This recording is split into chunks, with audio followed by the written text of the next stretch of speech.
Bucket number 3, proof of business, specifically proof of business ownership. ये बहुत important bucket है, क्योंकि बिजनेस लोन का नाम ही तब मीनिंगफुल है जब बिजनेस का एग्जिस्टेंस और एप्लीकेंट का उस बिजनेस से रिलेशन विजिबल हो। आप लेंडर को इनडायरेक्टली ये बोल रहे होते हो कि सिर्फ मैं इंडिविजुअल नहीं, मेरा बिजनेस भी रियल है। इसीलिए बिजनेस ओनरशिप प्रूफ एप्लीकेशन में क्रेडिबिलिटी बिल्ड करता है। बहुत लोग यही वीक पड़ जाते हैं। वो बिजनेस चलाते हैं, कैश फ्लो भी होता है, मार्केट में नाम भी होता है, लेकिन पेपर ट्रेल में वीक होता है।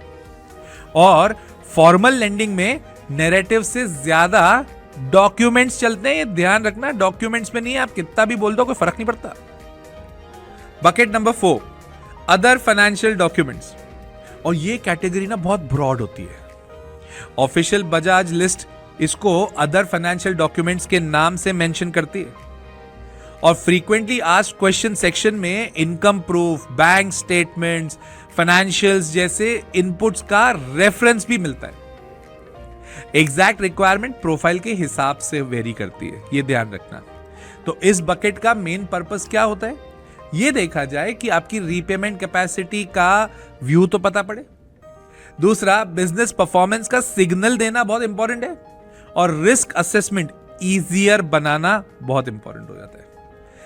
तो यहां पर हमें समझना बहुत जरूरी है, बिजनेस लोन डॉक्यूमेंट्स का मतलब सिर्फ पेपर जमा करना नहीं होता।